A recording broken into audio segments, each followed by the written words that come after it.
Buenas tardes a todos. Bienvenidos a la presentación del libro que hoy presentamos. Tienes una historia, de Juan Pedro Romera, un libro que hemos publicado en plataforma editorial este otoño y que esta tarde vamos a presentar contando, por supuesto, con la presencia del autor, con Juan Pedro Romera, que se unirá a nosotros y charlaremos con él durante unos minutos. Vamos a dar un poquito de tiempo para que las personas que ahora se estén conectando o estén a punto de hacerlo puedan terminar de conectarse, de acomodarse para escuchar esta presentación, para ver esta presentación del libro Tienes una historia, de Juan Pedro Romera, que hemos publicado, como decía, en plataforma editorial hace muy poquito en este mes, en esta estación de otoño. Sin más demoras, vamos a introducir al autor, vamos a saludar a nuestro autor, a Juan Pedro, vamos a darle entrada en nuestra presentación. Buenas tardes, Juan Pedro, bienvenido a la presentación de tu libro, de Tienes una historia. ¿Cómo estás? Muy bien, muy bien. Con muchas ganas y con mucha curiosidad por esta presentación online. Bueno, estamos un poco improvisando. Yo te confieso que no había utilizado todavía el StreamYard, con lo cual, bueno, vamos a ver cómo sale, pero yo creo que va a salir muy bien. Lo primero que vamos a hacer, Juan Pedro, si te parece bien, es situar a los espectadores en quién es Juan Pedro Romera. Y para ello, naturalmente, vamos a utilizar nuestro libro, porque para eso lo hemos publicado, y vamos a leer la solapa donde está la información del autor. Y dice así: Juan Pedro Romera es licenciado en Geografía e Historia por la Universidad de Murcia, con estudios en el Instituto del Teatro de Barcelona, máster en Escritura Creativa con formación en Narrativa Terapéutica. Ha impartido clases como invitado en diferentes universidades españolas sobre antropología del cuento y dramaturgia del teatro infantil. Cofundador de Pupa Clown, Payasos de Hospital, y director del Centro Escénico Pupa Clown desde su creación hasta el año 2016. Ha escrito y dirigido más de 30 obras de teatro infantil para compañías de teatro profesionales. Ha publicado 5 libros para niños y niñas y artículos sobre los cuentos en revistas especializadas. Actualmente dirige el Instituto de Comunicación y Creatividad, imparte cursos para hablar en público y dirige el taller Érase tu vez. Juan Pedro, te voy a hacer una primera pregunta, y es: ¿de dónde viene esa inclinación tuya por el cuento? Pues mira, yo me he dedicado al teatro durante 35 años, al teatro, sobre todo el teatro a nivel profesional, sobre todo el teatro para niños, ¿no? Y en una ocasión, allá por el año 86, creo que fue, hicimos un espectáculo y en el momento del estreno resulta que quedó un poco corto. No llegaba a la duración que se esperaba. Y entonces pensé, digo, bueno, pues antes de hacer la obra, para alargar un poco más, pues cuento un cuento. Y para mi sorpresa, el cuento contado casi que gustó más que la obra que habíamos preparado durante varios meses. Y ahí nació como una especie de chispa, el amor por el contar cuentos y entrar en otra faceta, en otra fase del cuento. Porque los cuentos siempre habían estado muy presentes, tanto por mi hijo, contándole cuentos a mi hijo, como por el propio trabajo del teatro infantil para niños, ¿no? Pero esto de contarlo era otra cosa, ¿no? Y a partir de ahí, pues empecé a contar cuentos, y desde el año, ya te digo, 85, 86, y se convirtió casi ya en una profesión bastante importante en mi vida durante muchos años, ¿no? Eso me llevó también a investigar la simbología de los cuentos, la antropología de los cuentos, qué había detrás de todo aquello, y bueno, la mitología, los mitos, y aquello se fue expandiendo, pues hasta este momento que sigue expandiéndose. Muy bien. La verdad es que me vais a permitir una pequeñísima reflexión. Todos tenemos historias particulares, de eso no hay duda, pero este año tenemos una historia importante que de algún modo nos une a todos, ¿no? Que es la historia de la pandemia, una historia común, ¿no? Cuando este libro se gestó, todavía no teníamos noticia de la pandemia, no tenemos ninguna bola de cristal, ni Juan Pedro ni nosotros, y no sabíamos bueno, pues que íbamos a sufrir esta calamidad, ¿no? Pero esta calamidad nos ha reafirmado en la utilidad del libro, en la utilidad de Tienes una historia, porque al final la capacidad de componer un relato, una narración, un cuento, es una forma de defenderse de la angustia, de la incertidumbre, de aquello que nos produce confusión o miedo, y por eso este libro nos parece todavía más útil de lo que ya nos parecía antes de tener noticia de esta pandemia. En ese sentido, yo pienso que a lo mejor dentro de unos años, cuando se piense en este año 2020, quizás se componga algún relato que tendría que ser algo así como: érase una vez un año en el que tuvimos una pandemia global, ¿no? Pero bueno, sería otro cuento, ¿no? No me quiero dejar dos cosas. En esta presentación, por supuesto, tendréis ocasión, si queréis, de hacernos llegar vuestros comentarios, que veo que por ahí ya estoy viendo algunos comentarios, alguna cosa que vais escribiendo. Si nos dejáis preguntas, tendremos ocasión de responderlas, ojalá, al final de esta presentación.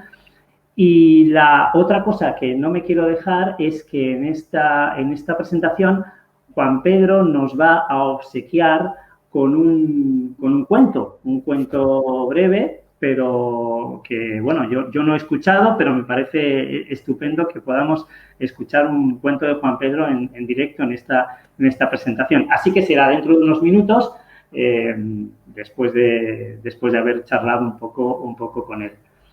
Y dicho todo esto, ya entrando un poco en materia, Juan Pedro, la verdad es que en tu libro la portada ya es toda una declaración de intenciones, porque el título es Tienes una historia.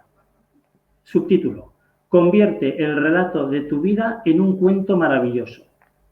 Y abajo, en la fajita impresa, en el faldón, se lee: pon tu vida en palabras y descubre tu propio camino. Pues esa es mi pregunta, Juan Pedro. ¿Poner nuestra vida en palabras es útil para descubrir nuestro propio camino? Claro. O sea, es evidente que todos tenemos una vida. Y ante esa evidencia también es evidente que todos tenemos una historia que contar. Y no una, tenemos 1000 historias que contar, porque las historias de nuestra vida, como nuestra propia vida, van evolucionando. Entonces, el juego que aquí se pretende con este libro, con Tienes una historia, cuando se habla de convierte el relato de tu vida en un cuento maravilloso, es porque hay algo dentro de la mitología, dentro de los símbolos, de las metáforas, que pone distancia entre nosotros y el dolor o la alegría que hayamos podido vivir. Y al poner distancia podemos contar cosas que de otra forma nos dolería mucho y no las contaríamos, e incluso serían censuradas por nuestra mente, nuestra razón, nuestra lógica. El inconsciente tiene una forma de contar, es la forma que tienen los cuentos maravillosos. Y aclaremos que se llama cuento maravilloso no como adjetivo, sino es un adjetivo sustantivado en el sentido de que maravilloso como un término que describe una forma que son como los cuentos de hadas. Pero lo que pasa es que en el folclore español no han existido las hadas. Esto es del folclore nórdico, ¿no? Entonces, el término más apropiado es cuento maravilloso, cuento de fantasía, un cuento que tiene todos estos ingredientes mágicos, ¿no? Por decirlo de alguna forma. Entonces, al utilizar esa terminología, esa forma de contar lo que nos ocurre, lo que nos ha ocurrido a lo largo de nuestra vida, empezamos a darle un sentido diferente, porque el inconsciente cuenta de una forma totalmente diferente a como cuenta nuestro consciente. Y, por ejemplo, si nosotros intentamos hacer contar un recuerdo de algo que nos ha pasado hace mucho tiempo, lo curioso es que nunca sabremos si eso fue verdad o no, porque nuestra mente siempre tiende a fabular, a contarlo como una historia. Y en realidad, según dicen los neurólogos, lo que ocurre, lo que estamos contando, es la impresión que nos causó el evento, lo que ocurrió en ese momento, no el acontecimiento en sí. Y hay un detalle muy curioso en uno de los talleres, en un taller que hicimos en Barcelona, precisamente, de Érase tu vez, había una persona, un un hombre que estaba allí haciendo el taller, que contó una anécdota muy curiosa. Él recordaba de cuando era pequeño, tenía muy pocos años, se había metido la cabeza entre unos barrotes de hierro en una reja y claro, aquello pues no podía sacarlo. Y él contaba que había sido un espectáculo porque tuvieron que venir los bomberos y todo aquello y tal, ¿no?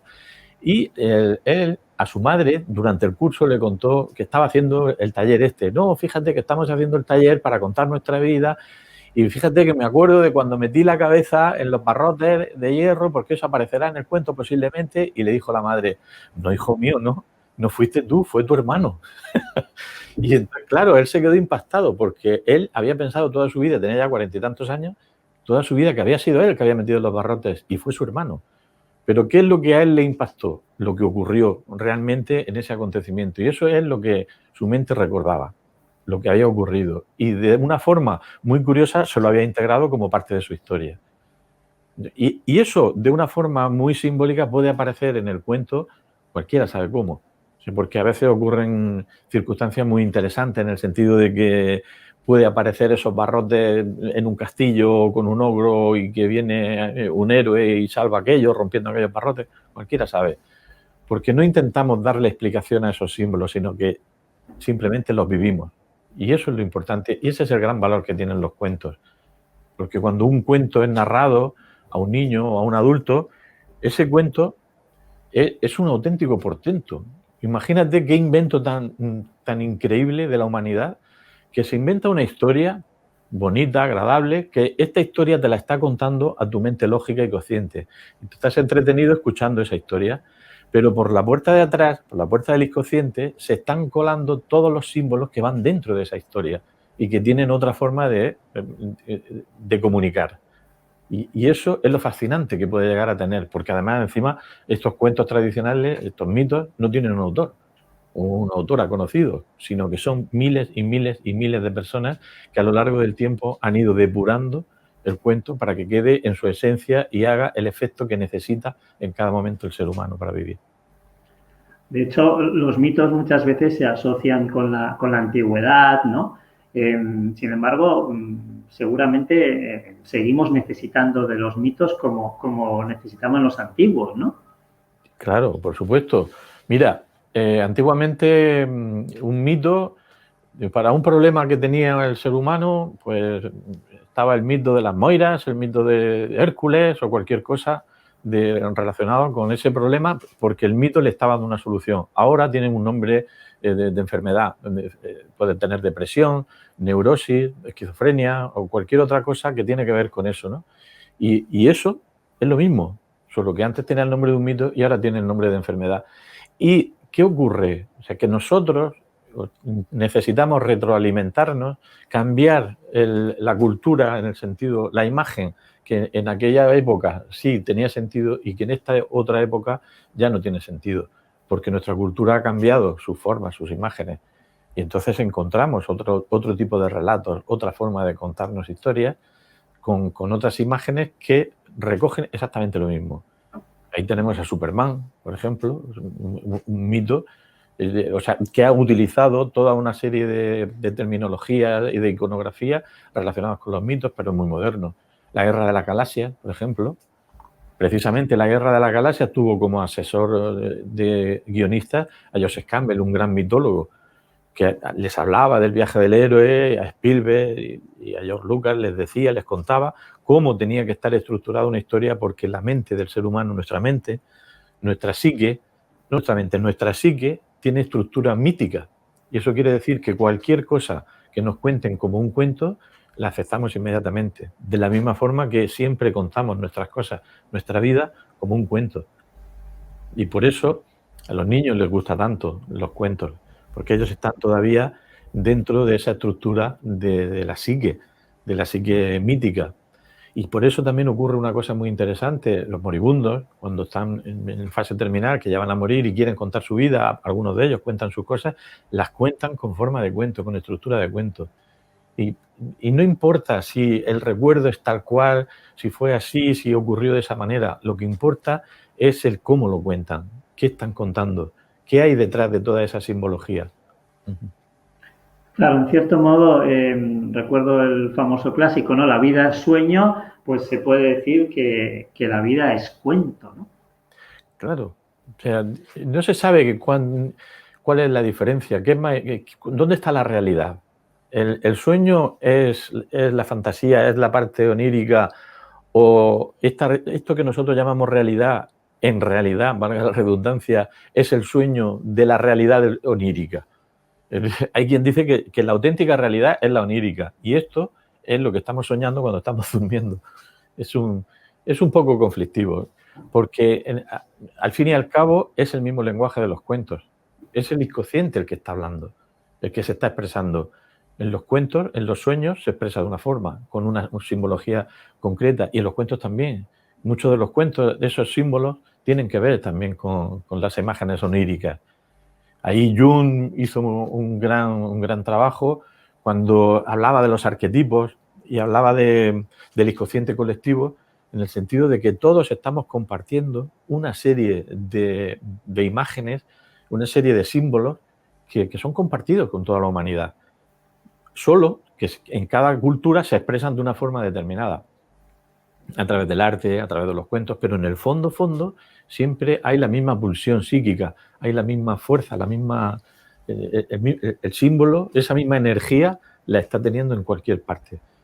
Se han detectado, se han encontrado multitud de versiones totalmente diferentes, aparentemente, de la Caperucita Roja, porque cambia la circunstancia de alrededor. Caperucita Roja, La Bella Durmiente, o sea, todo eso, esa cantidad de cuentos que hay, tienen muchas expresiones.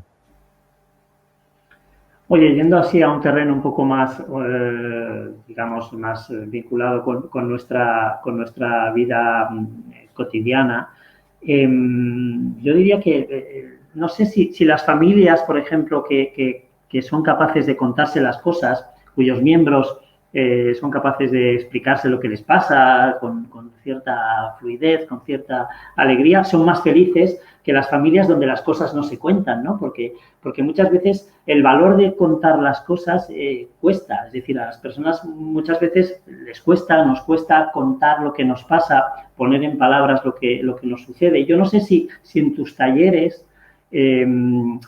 justamente se proporciona una ayuda para que las personas puedan comunicar mejor lo que les pasa y por lo tanto puedan progresar desde ese punto de vista, ¿no?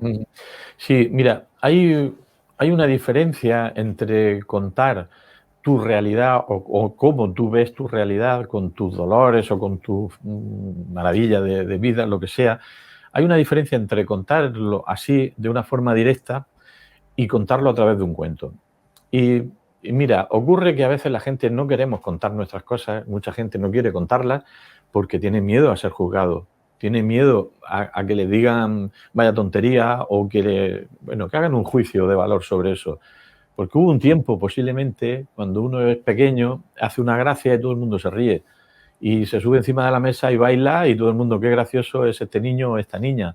Pero cuando han pasado 2 años y el niño o la niña ha crecido un poco más, se sube a la mesa a hacer lo mismo que antes tanto agradaba y le dice, no hagas más el tonto y ponte a estudiar y bájate de la mesa.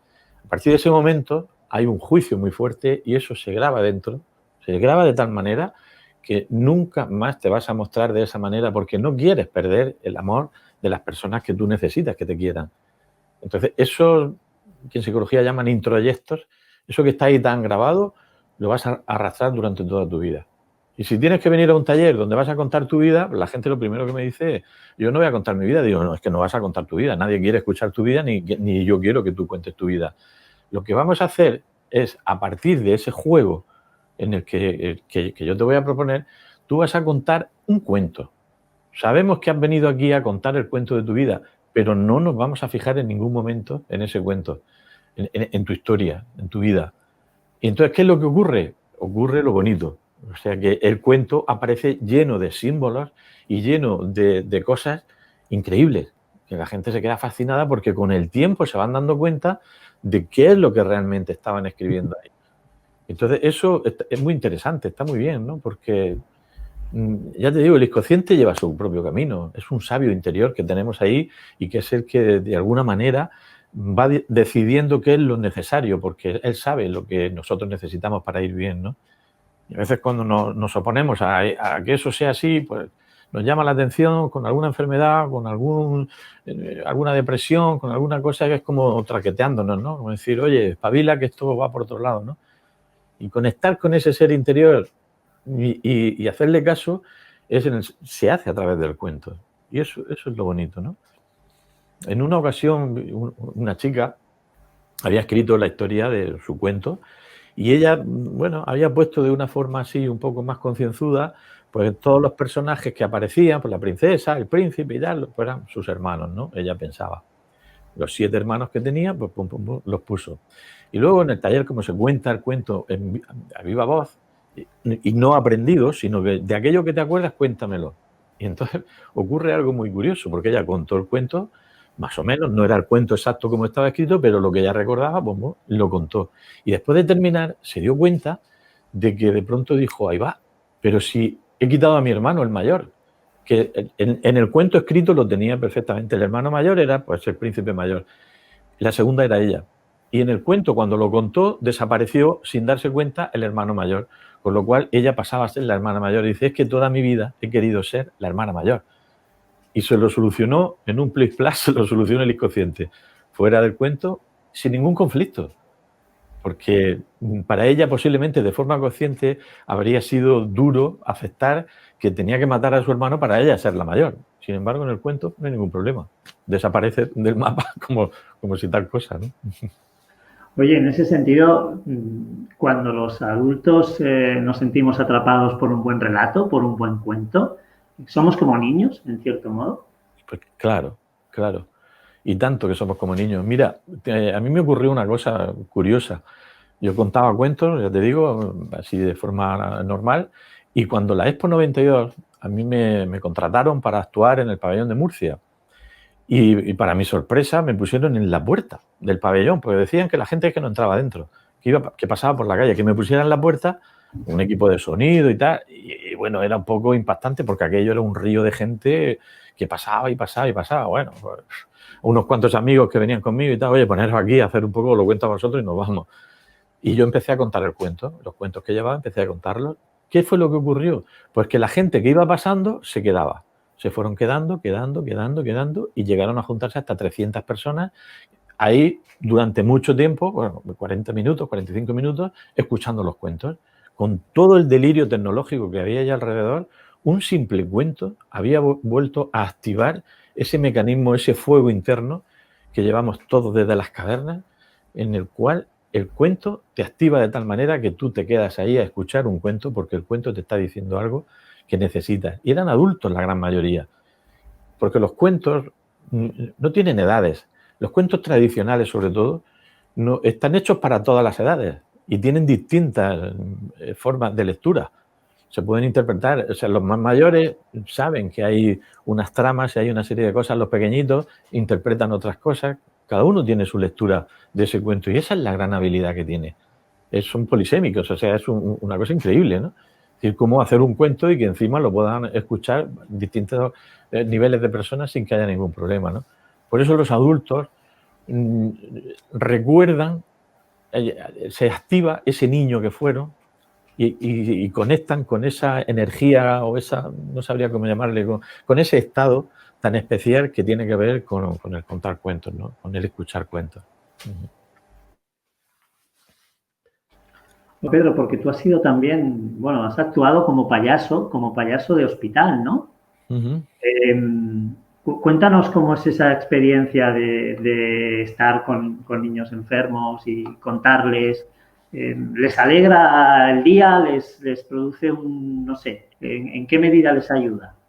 Sí, bueno, lo de los payasos de hospital es un proceso, es un trabajo importantísimo y es algo muy, muy, muy sanador, tanto para el que lo hace como para el que lo recibe, como para el que está alrededor. O sea, es algo muy importante, porque la función fundamental del payaso de hospital, por lo menos la que nosotros llevábamos en ese momento, era recordarle al niño o a la niña de que seguían siendo niños, de que aunque estuviesen enfermos, les pincharan por todos sitios, les doliera aquí, les doliera allí, que su madre no está, que su padre porque no los dejan entrar, por todas las circunstancias que hay en un hospital, siguen siendo niños. Y entonces, a través del juego, pues con el juego puedes acceder a ese mundo infantil todavía, aún en las peores situaciones, ¿no? E incluso con los cuentos. Ese es el gran aliado. O sea, el gran aliado para todo el mundo son el juego, fundamentalmente, y los cuentos. Y eso para mí es importantísimo. O sea, porque yo creo que, como decía un autor, decía algo muy interesante, dice, el juego es algo que nunca te va a fallar, porque todo el mundo está entrenado desde que nace. O sea, todos los seres vivos juegan, desde que nacen hasta que se mueren. Y los humanos, que somos los peores, lo vamos olvidando con el paso del tiempo. Y eso nos va dañando. Entonces, cuando recoges el juego y a través del juego accedes al mundo infantil, que es muy sencillo, entonces es cuando realmente se le puede producir un momento de calma, de un momento de olvido del dolor. E incluso en casos más duros, más difíciles, como niños que estaban en un estado ya terminal y que estaban casi inconscientes, y nosotros le contábamos los cuentos. Le contábamos un cuento sabiendo que nos estaba escuchando de otra manera, pero nos escuchaba. Y era cierto, porque a veces se despertaba y preguntaba, mamá, ¿han venido los payasos? Y era increíble, ¿no? Entonces, el mundo de los payasos de hospital es un mundo muy importante, muy necesario. Y de la mano de los cuentos, ya te digo, o sea, en el libro cuento alguna anécdota, alguna cosa que ha ocurrido, sobre todo con las madres, cómo cuidan a sus niños, cómo ese valor épico que tienen. Para mí es increíble, ¿no? Es decir, la fortaleza que puedan llegar a tener cuando un niño o una niña está enferma, para sostenerlos. O sea, nunca los dejan caer. Y a veces sostenerlo es con una canción, estar cantando. O sea, a mí me tocó vivir, por estar en el hospital con un niño que yo llevaba y una madre con una niña que estaba acababan de operarla, una niña de un año y medio, y se quejaba toda la noche. Y la madre se pasó toda la noche cantando. Cantaba muy bien, por cierto, pero con una vocecita muy fina.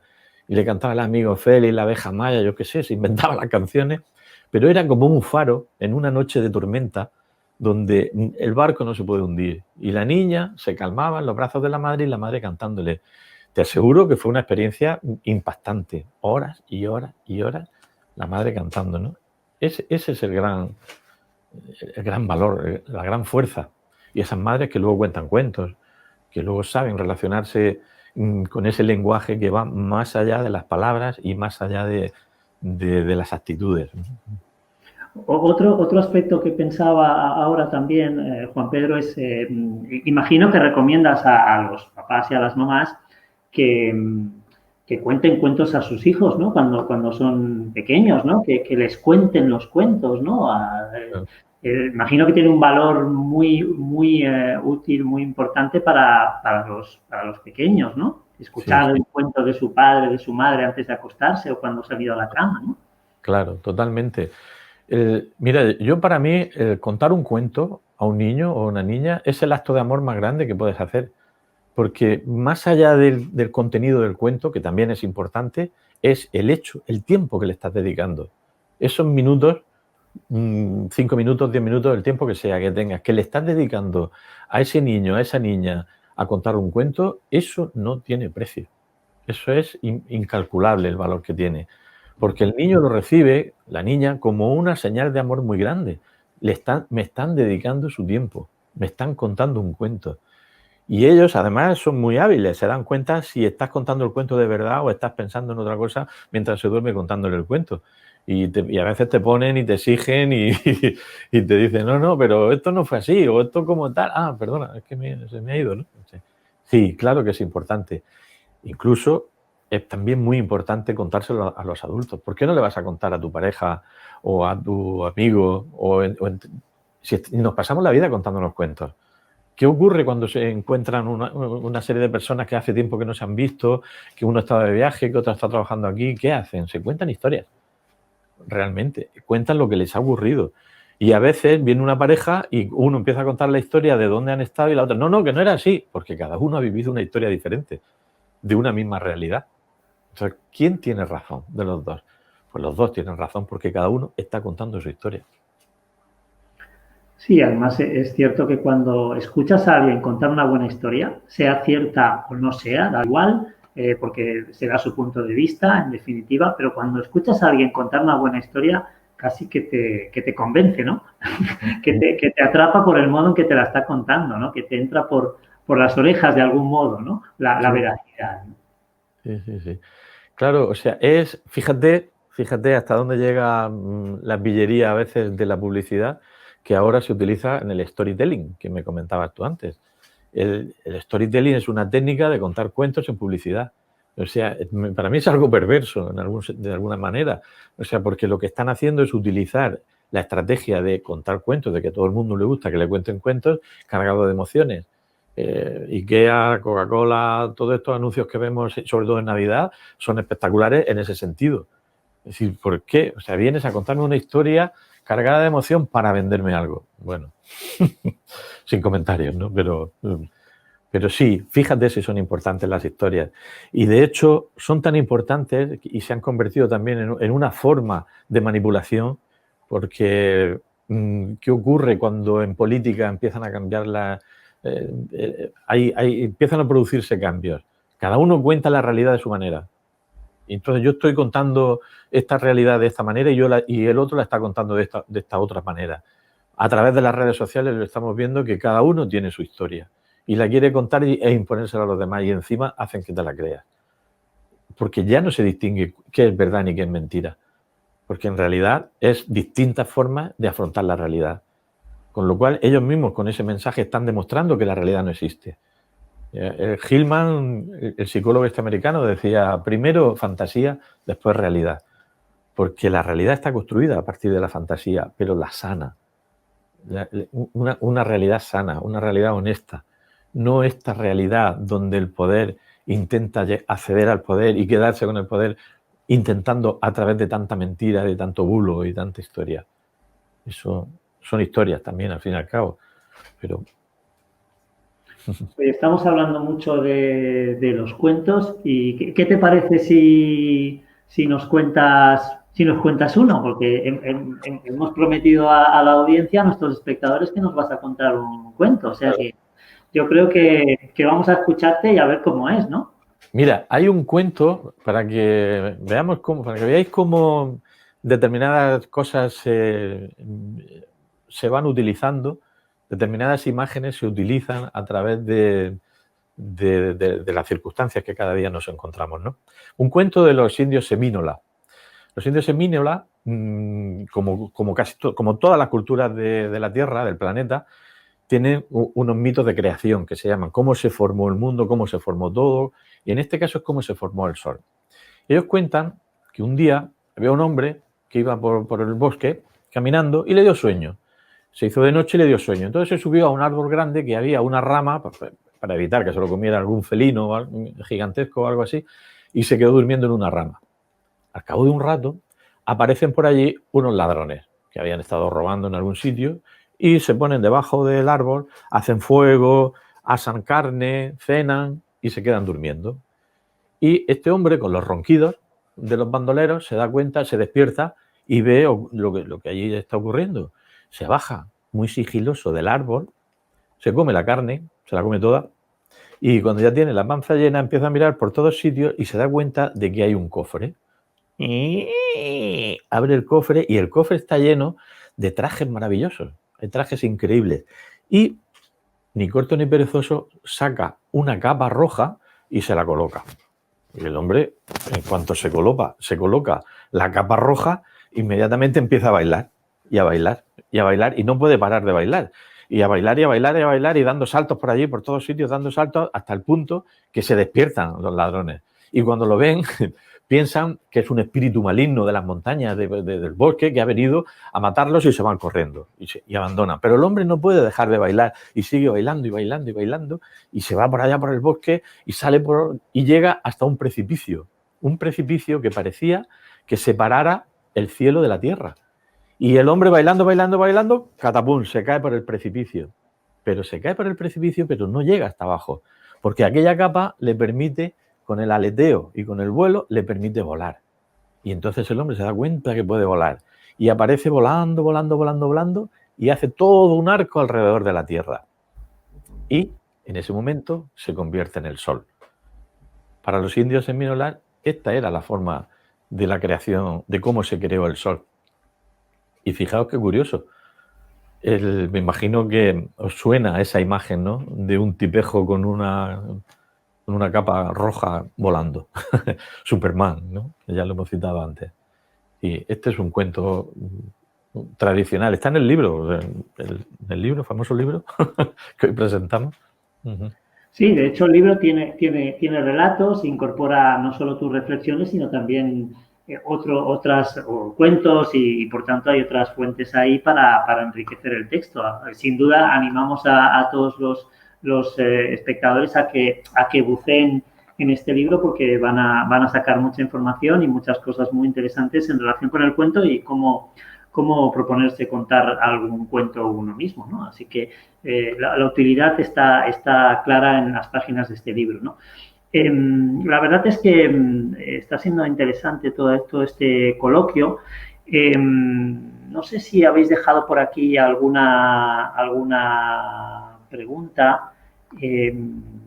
A ver si estoy viendo saludos. A ver, sí. Silvia Velando nos dice, danos el título de un cuento popular, uno que sea imprescindible conocer para cualquier niño o adulto. A ver, déjame que piense. Mira, hay cuentos populares, cuentos maravillosos, hay muchísimos, pero hay un cuento español, un cuento muy interesante que se llama Blancaflor, la hija del diablo. Es un cuento que lo podéis encontrar fácil y tiene muchos ingredientes mitológicos, pero de mitos antiguos, de mitos incluso como mitos egipcios y demás, ¿no? Y tiene una cantidad de simbología increíble. Blancaflor, la hija del diablo. Eso es un cuento que yo creo que os puede gustar, que le puede gustar. Y una cosa, porque muchas veces me lo han preguntado, no temáis al lenguaje de los cuentos tradicionales, de que a veces dicen son violentos, es que son machistas, y vamos a aclarar esto un poco. Como hemos estado diciendo toda la tarde, los cuentos relacionados con los ogros, con estos personajes así, no son, es otra forma. Estamos hablando, es otra forma de violencia. No es que sea distinta la violencia, es otra forma de contar y al ser simbólico se entiende de otra manera. El niño no está recibiendo esa violencia con la virulencia que recibe, por ejemplo, cuando el padre y la madre se pelean. Eso sí les provoca terror a un niño o a una niña, presenciar una escena de ese tipo. Pero, sin embargo, lo otro es como una gimnasia emocional. Se están preparando para lo que la vida les va a ir ofreciendo para poder resolver problemas de frustraciones, de conflictos, de cosas que la vida te va presentando. Y con esta preparación, de alguna manera, te vas a evitar posiblemente muchas neurosis, muchas depresiones. Si te han contado muchos cuentos y has pasado miedo, porque te han contado un cuento que posiblemente muchos de vosotros y de vosotras os habrán contado que te han muerto de miedo. ¿Y qué hace un niño cuando se muere de miedo con un cuento? Pues para mí una imagen poderosísima de protección es cuando mete la cabeza entre el pecho de su abuela o de su madre. Dos grandes pechos, mete la cabeza ahí dentro, aquí no hay peligro ninguno, que vengan los monstruos que quieran. Que para eso está mi abuela aquí, o quien le haya contado el cuento, ¿no? Eso es importante. Y luego una aclaración en relación con el lenguaje sexista y todo esto de los cuentos. Mirad, en los cuentos tradicionales españoles, esto es una cosa que ha investigado mucho Antonio Rodríguez de Almodóvar, que es un gran investigador de los cuentos y todo esto, y él habla de que es que siempre hay el cuento femenino y el cuento masculino. Hay pulgarcito y hay pulgarcita. Hay la bella durmiente y hay el bello durmiente. Pero ¿qué ocurre? Que cuando los cuentos empiezan a salir del acervo, a ser recogidos a finales del siglo XIX, a ser recogidos y plasmados en literatura, cuando empiezan a publicarse, los cuentos que se publican solo son aquellos que tienen maltrato con la mujer y que tienen un lenguaje que ahora se llama políticamente incorrecto. Ahí es donde está el machismo, cuando estás ocultando la otra parte, que es la contraparte y que sirve para equilibrar lo que está ocurriendo. Y entender que este lenguaje, por sí solo y fuera de contexto, sí es hiriente para la mujer y no debe de estar. Pero, sin embargo, cuando hay la otra contraparte y todo se complementa, entonces se entiende que la historia es de otra manera. Y que hay otros cuentos, que hay muchos cuentos que no tienen ese lenguaje ni tienen nada que ver y que la mujer tiene otra disposición. Sin embargo, no fueron editados, porque a la clase dominante, que era la que publicaba los libros, este tipo de cuentos no le interesaba. Ahí es donde está el machismo. Mira, hay una reflexión que nos hace Julio Labrador, que dice, impresionante, ojalá la nueva ley de educación hablara del acto de amor de contar cuentos. Sería un gran paso adelante. ¿Cómo lo ves? ¿En la escuela no se fomenta suficientemente la importancia de contar cuentos, de ese tipo de relato? ¿La escuela no potencia esa capacidad de contar? Sí. Vamos, yo por lo menos los maestros, maestras que conozco son grandes contadores de cuentos y están muy... Es una herramienta, sobre todo en los niños más pequeños, las niñas más pequeñas, es muy importante, lo utilizan mucho. Claro que sí, hay de todo, evidentemente. Quizás, como dice este señor Julio, quizás hasta la ley debería de recogerlo. Es decir, los cuentos son tan importantes como acto de amor, efectivamente, como entrega, como comunicación, porque no solo estás dándole el tiempo, sino que estás comunicando tu cultura. Fíjate que había una tribu no me acuerdo cómo se llamaba, una tribu en África, que no te podías casar si no te sabías 300 cuentos. Y claro, porque de esa manera ellos aseguraban que con 300 cuentos tú podías transmitir tu cultura a los seres nuevos que ibas a traer al mundo. Y eso es muy importante, muy interesante. Entonces, en la escuela, en el colegio, ahora mismo los colegios, claro que se están contando cuentos, muchísimos cuentos, ¿no? O sea, no hay que tener miedo a contar cuentos, por supuesto, y ni mucho menos cuentos de miedo o cuentos de este tipo, ¿no? Es muy importante. Y además, mira, hay una cosa que en los talleres que yo hago, incluso de oratoria, porque hago talleres de oratoria también para mucha gente, hay políticos, empresarios, lo que sea, ¿no? Da igual. Hay un ejercicio que para mí es básico. Y es cuando estamos en clase, decir, cuéntame una historia que te ocurrió cuando eras pequeño. Tenías 5 años, 8 años, 9 años, algo divertido. O sea, no importa que sea nada, algo divertido. Y pueden contar historias como, pues fuimos mis hermanos, mis primos, y llevábamos a un bebé y nos fuimos a robar pelocotones al campo de un vecino, y entonces de pronto apareció el vecino y salieron todos corriendo, pero se dejaron al bebé. Y claro, entonces tuvieron que hacer una estrategia para despistar al otro que se fuera, al dueño, para que se fuera a buscarlos para un sitio. En fin, hicieron su estrategia. Pero ¿qué es lo importante de esto? Lo estaba contando como un cuento y les brillan los ojos. De pronto ahí se ponen como niños, contando esa historia tan divertida que con el tiempo se ha cargado de connotaciones muy, muy agradables, porque era una comunidad, porque son los primos, porque ocurrió aquello, porque es la vida. La vida es lo que se está contando. Y cuando cuentas la vida es cuando mejor comunicas. Y yo cuando se hace ese ejercicio les digo, ahora puedes hacer tu discurso político, puedes hacer lo que quieras, pero hazlo desde esta energía, como si estuvieras contando esta historia, porque todo el mundo ha sido humano. Y no temas a equivocarte, no temas al fracaso, porque todos fracasamos en algún momento. Pero no temas a eso porque si no entras en el juicio de esa persona. Si hay una persona que se está durmiendo en la segunda fila, pues tendrá sueño, estará cansado, yo qué sé, igual se ha dormido. Hombre, si se duermen los 300, ya habrá que... Tenemos un problema, ¿no? Sí, pero en el fondo es esto.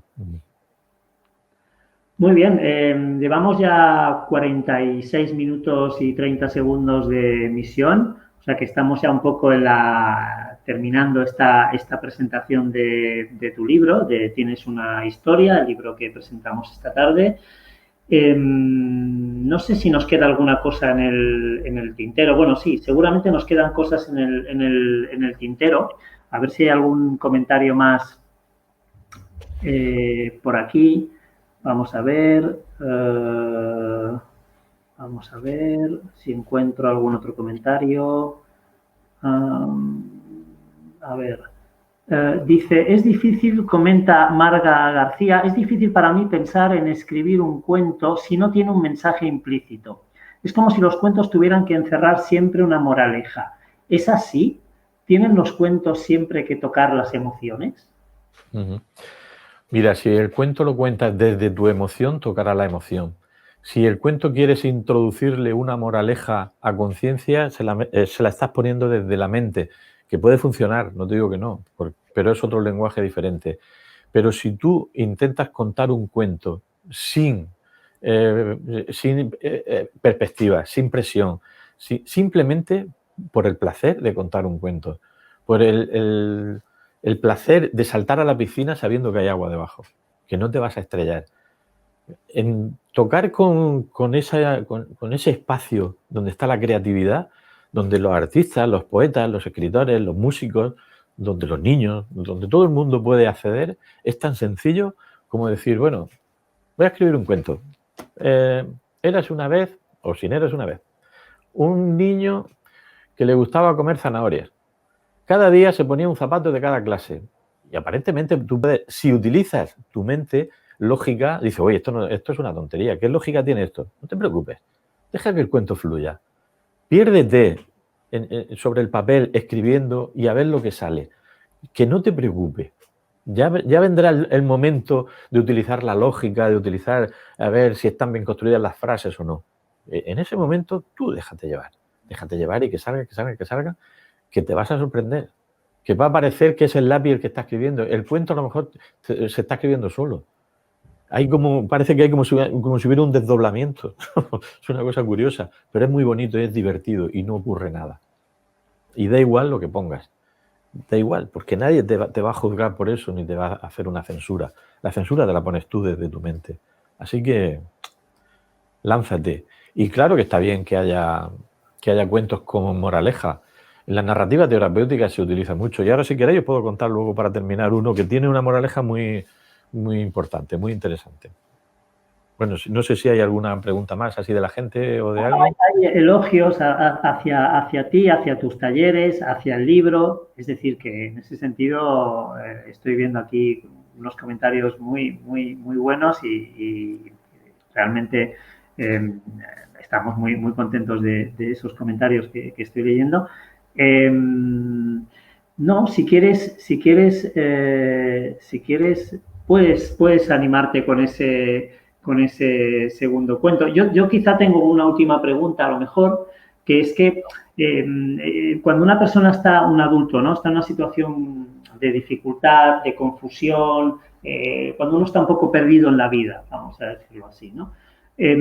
Ser capaz de construir una propia historia, el relato de tu propia vida, imagino que es un paso útil, quizá necesario para poder encontrar un camino, ¿no? Cuando uno está un poco perdido porque está en crisis, si puede explicarse bien a sí mismo de dónde viene y dónde está y por qué ha llegado a esa situación, quizá sea capaz de emprender el vuelo y de superar la crisis que esté padeciendo, ¿no?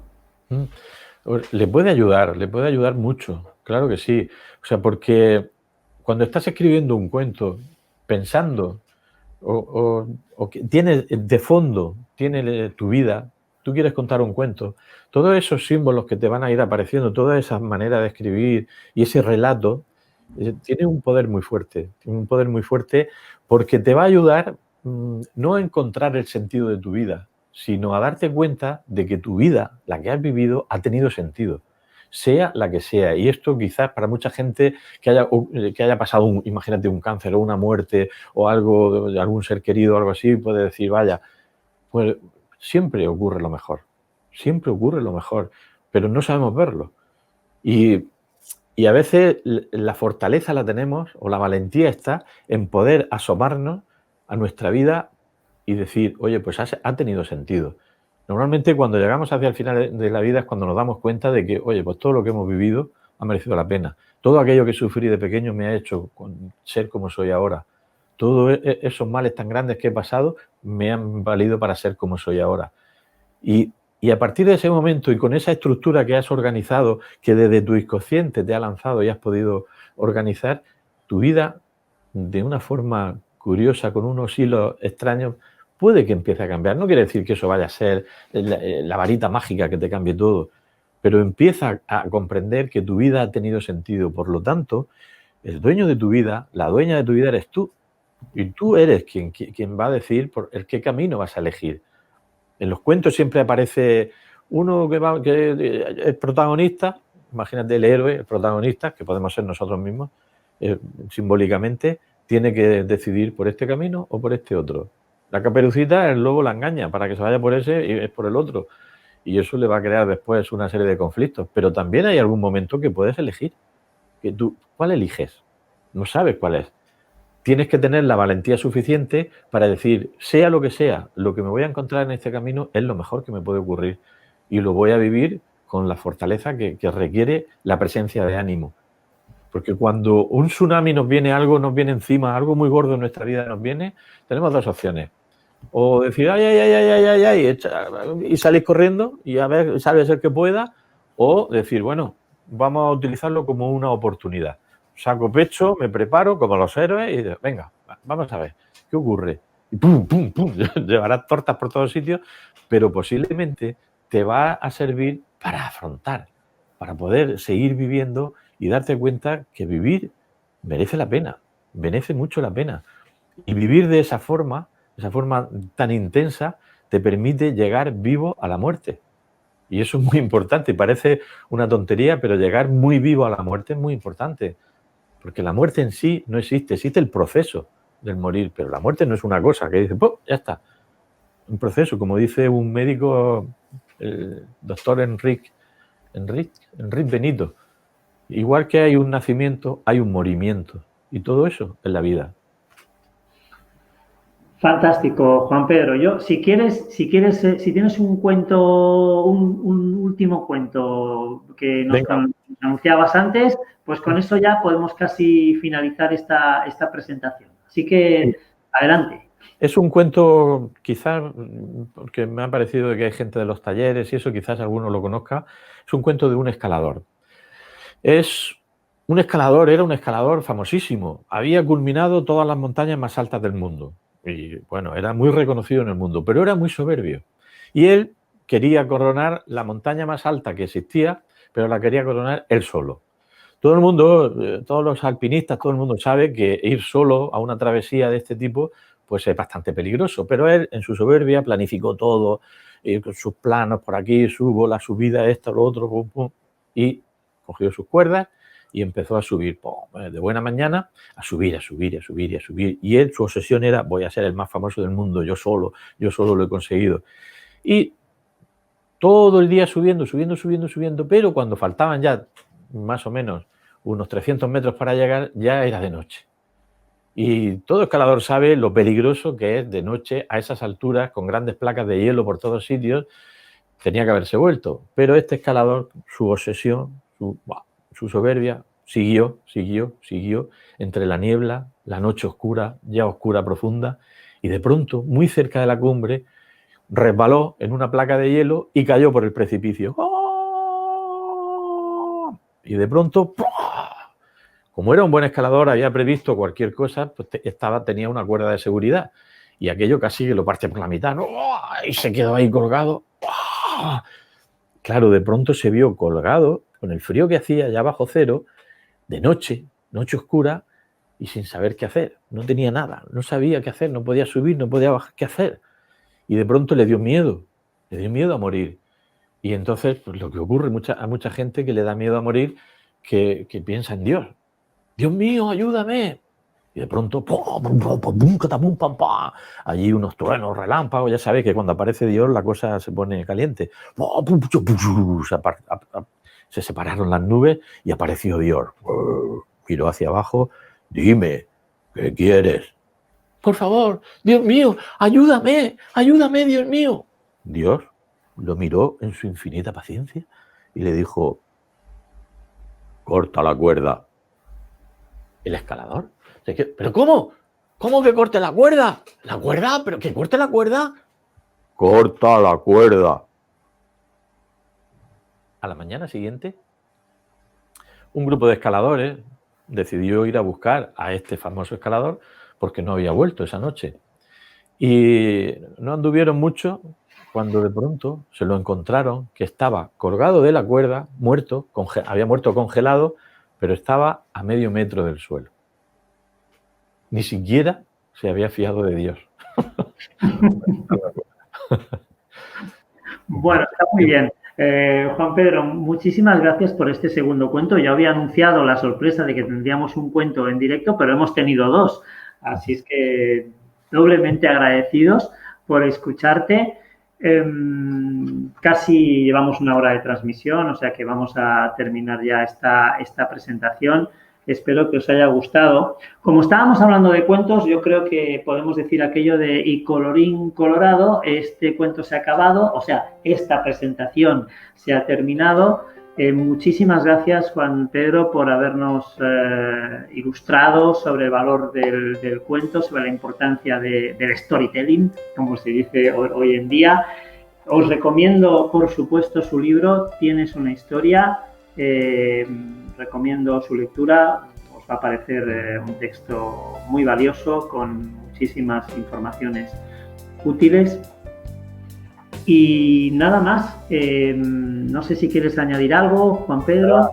Agradeceros todo el trabajo, la labor que estáis haciendo desde la editorial, de verdad. Agradecerle a la muchísima gente que está detrás de que esto haya sido posible, porque, como sabes, sale de la práctica del taller Érase tu vez que hemos hecho en Barcelona y en Murcia seguimos haciendo, y de la gente que tan generosamente nos ha cedido sus cuentos, algunos de sus cuentos, para poder incluirlos en el libro como ejemplo del trabajo que se está haciendo, ¿no?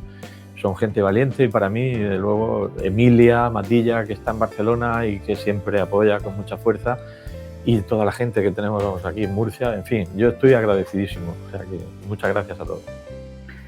Muy bien, pues con estas palabras acabamos esta presentación. Muy buenas tardes, noches a todos y hasta otra ocasión. Chao.